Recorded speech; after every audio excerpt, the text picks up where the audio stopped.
കേരളത്തിൽ BJP ഒന്നും ചെയ്യില്ല എന്നൊക്കെയാണ് പരക്കെ ഉണ്ടായിരിക്കുന്ന ധാരണ. പക്ഷേ ആ ധാരണയൊക്കെ തന്നെ തിരുത്തി കുറിച്ചിരിക്കുകയാണ്. 2024 ലോക്സഭാ തെരഞ്ഞെടുപ്പിൽ തിരുവനന്തപുരം പാർലമെൻറ്റ് മണ്ഡലത്തിൽ BJPയുടെ സ്ഥാനാർത്ഥിയായിരുന്ന രാജീവ് ചന്ദ്രശേഖറിൻ്റെ ഒരു മികച്ച പ്രകടനം തിരുവനന്തപുരം നിവാസികൾ കണ്ടതാണ്. അദ്ദേഹം പല കാര്യങ്ങളും വാഗ്ദാനം ചെയ്തു. പക്ഷേ ആ അത്തരത്തിലുള്ള വാഗ്ദാനങ്ങളൊക്കെ തന്നെ തെരഞ്ഞെടുപ്പ് സമയത്തുള്ള ഒരു പെരുമഴയായിട്ട് മാത്രമേ എല്ലാവരും കണ്ടുള്ളൂ. അതാരെയും കുറ്റം പറഞ്ഞിട്ട് കാര്യമില്ല. കാരണം അങ്ങനെയാണ്. തെരഞ്ഞെടുപ്പ് കാലമാകുമ്പോൾ സകല നേതാക്കന്മാരുടെയും നിറം മാറി അവർ പെരുമഴയായിരിക്കും നൽകുന്നത് ഇത്തരത്തിലുള്ള വാഗ്ദാനങ്ങളുടെ. പണ്ട് അടൂർ ഭാസി ഒരു സിനിമയിൽ പാടി അഭിനയിച്ചതില്ലേ, തോട്ടുംകരയിൽ വിമാനമിറങ്ങാൻ താവളമുണ്ടാക്കും.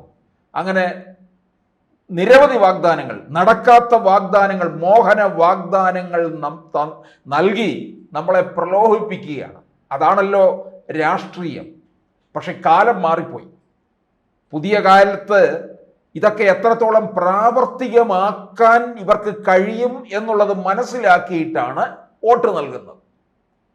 അതിന് ഏറ്റവും ഉദാഹരണമാണ് ഇപ്പോൾ 2024 കഴിഞ്ഞ തെരഞ്ഞെടുപ്പിൽ രാജീവ് ചന്ദ്രശേഖർ തിരുവനന്തപുരത്തുകാരോട് പറഞ്ഞു, ഞാൻ ജയിച്ചാലും ഇല്ലെങ്കിലും ഞാൻ തിരുവനന്തപുരത്തിൻ്റെ, അതായത് തലസ്ഥാന നഗരത്തിൻ്റെ മുഖച്ഛായ മാറ്റിത്തരും എന്ന്. തിരുവനന്തപുരത്തിന് ധാരാളം MP-മാർ വന്നുപോയി. അവരൊക്കെ എന്താണെന്നറിയാമോ, തിരുവനന്തപുരത്തെ ഒരു സത്രം പോലെയാണ് കരുതിയത്. ഒരു യാത്രക്കിടയിൽ കയറി ഒന്ന് വിശ്രമിച്ചിട്ട് പോകും, അതല്ലേ സത്രം. അതുപോലെയാണ് കണ്ടിട്ടുള്ളത്. കുറേ അധികം MP-മാരുണ്ടായിരുന്നു എല്ലാ പാർട്ടികളിൽ നിന്നും. MN Govindan Nair, K Karunakaran, PK Vasudevan Nair, Pannyan Raveendran, A Charles, Sivakumar, Neelalohithadasan Nadar. ഒടുവിൽ വന്ന് ഇതാ ഒരു കെട്ടു കാഴ്ച പോലെ, ഒരു എടുപ്പ് കുതിര പോലെ ഇങ്ങനെ വരുന്ന ഒരാളുണ്ടല്ലോ, ഡോക്ടർ ശശി തരൂർ എന്ന് പറയുന്ന വിശ്വപൗരൻ എന്ന ഡൽഹി നായർ. പെരുന്നയിലെ നല്ല നായർ അംഗീകരിച്ചിരിക്കുന്ന ചെവിയിൽ പൂടയുള്ള നായരാണ് ശശി തരൂർ എന്ന് പറയുന്ന ഈ നായർ. തിരുവനന്തപുരത്തിന് വേണ്ടി എന്ത് ചെയ്തിട്ടുണ്ട്? ഒരു പുണ്ണാക്കും ചെയ്തിട്ടില്ല. തിരുവനന്തപുരം നഗരത്തെ എന്തോ ബാഴ്സലോണയാക്കുമെന്ന് പറഞ്ഞു. എന്ന് പറഞ്ഞാൽ ഇരട്ട നഗരം. ഇപ്പൊ ബാഴ്സലോണ തിരുവനന്തപുരത്തെ കണ്ടുപിടിക്കുകയാണ്. നമുക്കറിയാം, ആമയിഴഞ്ചാൻ തോട്ടിൽ ശ്വാസം കിട്ടാതെ പിടഞ്ഞു വീണ് മരിച്ച ഒരു ജോയി എന്ന് പറയുന്ന ഒരു കരാർ തൊഴിലാളി. ആ സമയത്ത് നമ്മുടെ ഈ വിശ്വപൗരൻ ലോകത്ത് എവിടെയോ ഇരുന്ന ഒരു ഫേസ്ബുക്ക് പോസ്റ്റ് ഇട്ടെന്ന്. എന്ത് ചെയ്യണമെന്ന് ആലോചിച്ച് നോക്ക്. അങ്ങനെ തിരുവനന്തപുരത്തിനോട് എന്നും അവജ്ഞ കാണിച്ചിട്ടുള്ള, എന്നാൽ 4 തവണ നിന്ന് കൈനീട്ടി വോട്ടും വാങ്ങിച്ചിട്ട് പോയതിൻ്റെ നന്ദി അല്പം പോലും കാണിക്കാത്ത ഒരു MP-യാണ് ഈ തരൂരെന്ന് പറയുന്ന നായർ. പക്ഷേ ഇപ്പോൾ കാര്യങ്ങളൊക്കെ മാറാൻ പോവുകയാണ്. എല്ലാവരും വിചാരിച്ചു രാജീവ് ചന്ദ്രശേഖർ തോറ്റു, ഇനി ഇവിടുന്ന് വണ്ടി കയറിപ്പോയി അദ്ദേഹം വലിയ മുതലാളിയല്ലേ, അദ്ദേഹത്തിൻ്റെ മുതലിനെ ലാളിച്ചുകൊണ്ട് അവിടെ ഇരിക്കുകയായിരിക്കും. അല്ല, നരേന്ദ്രമോദി അടുത്ത ജോലി കൊടുത്തു. കേരളത്തിൽ BJPയുടെ സംസ്ഥാന അധ്യക്ഷനാകുക, കേരളത്തില് സീറ്റ് പിടിച്ചു തരണം, ഉറപ്പ് കൊടുത്തിട്ടാണ് വണ്ടി കയറിയത്. ഇവിടെ വന്നു, അദ്ദേഹത്തിന്റെ പ്രവർത്തനം തുടങ്ങി. 1 മാസം കഴിഞ്ഞതേ ഉള്ളൂ. അദ്ദേഹത്തിന്റെ പ്രവർത്തന മേഖല വിപുലപ്പെടുത്തിക്കൊണ്ടിരിക്കുകയാണ്. തിരുവനന്തപുരത്തിന് വലിയ നേട്ടങ്ങൾ ഉണ്ടാക്കി തരും എന്ന് അദ്ദേഹം പറഞ്ഞു. അതിന്റെ തുടക്കം ഇവിടെ കണ്ടിരിക്കുകയാണ്. തിരുവനന്തപുരത്തിനും നഗരത്തിനോട് ചേർന്ന് നിൽക്കുകയാണല്ലോ നേമം മണ്ഡലം. നേമത്തിന് വലിയ ചരിത്ര പ്രാധാന്യമുണ്ട്. കാരണം കേരളത്തിൽ BJP ആദ്യമായി നിയമസഭയിലേക്ക് അക്കൗണ്ട് തുറന്നത് നേമത്താണ്, O രാജഗോപാലിലൂടെ. 2021 CPM-കാരത് പൂട്ടിച്ചു. അത് കുറച്ചൊക്കെ കേരളത്തിലെ BJP ഘടകത്തിൻ്റെ പിടിപ്പുകേടാണ്, കഴിവില്ലായ്മ കൊണ്ടാണ്. അവസരം കിട്ടിയപ്പോൾ വേണ്ട തരത്തിൽ ഉപയോഗിക്കാതെ പോയത്. അവിടെ നിന്ന് വെച്ചടി കയറ്റം ഉണ്ടായിരുന്നുവെങ്കിൽ ഇന്നിപ്പോൾ പാലക്കാട് ഉപതെരഞ്ഞെടുപ്പ് കഴിഞ്ഞപ്പോൾ അതും കൈക്കലാക്കാമായിരുന്നു. അത് കഴിഞ്ഞില്ല എന്നുള്ളതാണ്.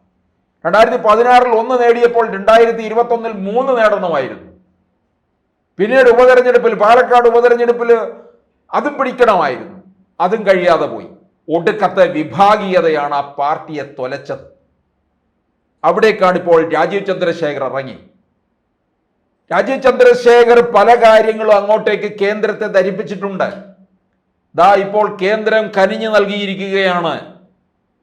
നേമത്തൊരു സൈനിക സ്കൂള് കേന്ദ്രം നടത്തുന്നതാണിത്.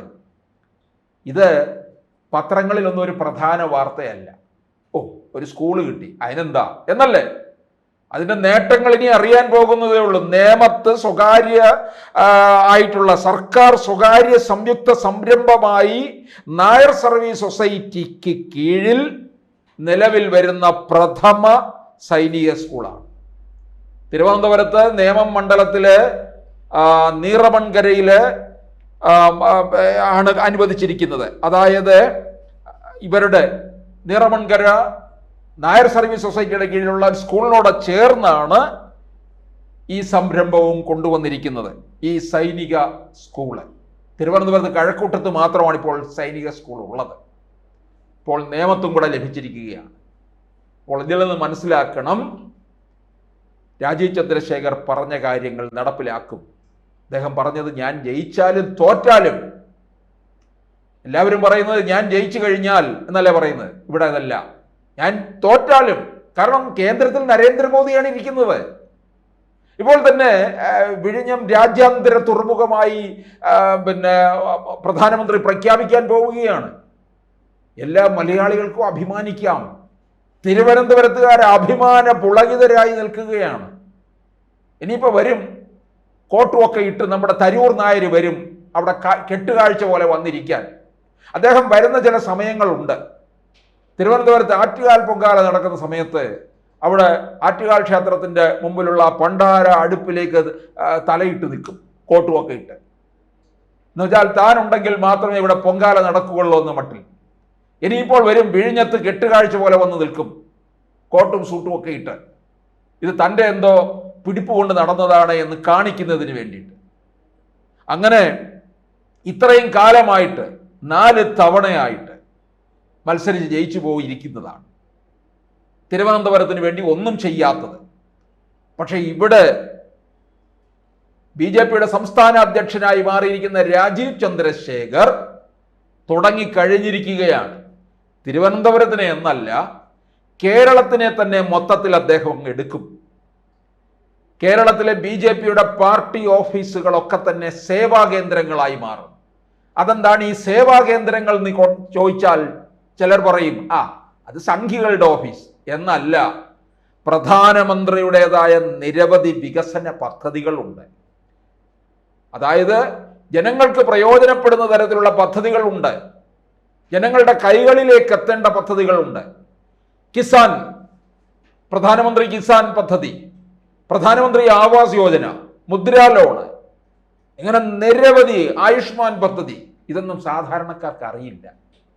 അത് ജനങ്ങളിൽക്ക് മനസ്സിലാക്കി കൊടുക്കാനും ഇതെങ്ങനെ തങ്ങളുടെ കൈകളിൽ എത്തും എന്നുള്ളത് പറഞ്ഞ് മനസ്സിലാക്കി കൊടുക്കാനും എന്താണ് ഇതിൻ്റെ യോഗ്യത എന്ന് പറഞ്ഞ് മനസ്സിലാക്കി കൊടുക്കാനും ഒക്കെ വേണ്ടി BJP ഓഫീസുകളൊക്കെ തന്നെ പാർട്ടി സേവാ കേന്ദ്രങ്ങളാക്കി മാറ്റാൻ രാജീവ് ചന്ദ്രശേഖർ തീർച്ചപ്പെടുത്തിയിട്ടുണ്ട്. എന്തായാലും ഇതൊരു വലിയ കാൽവെപ്പാണ് ഉണ്ടാകാൻ പോകുന്നത്. ജനങ്ങൾ അവർക്ക് ഇനി ധൈര്യമായിട്ട് BJPയെ വിശ്വസിക്കാം എന്നുള്ള രീതിയിലേക്ക് കാര്യങ്ങൾ മാറ്റിയെടുക്കുകയാണ് രാജീവ് ചന്ദ്രശേഖർ. അത് തുടങ്ങിക്കഴിഞ്ഞിരിക്കുന്നു.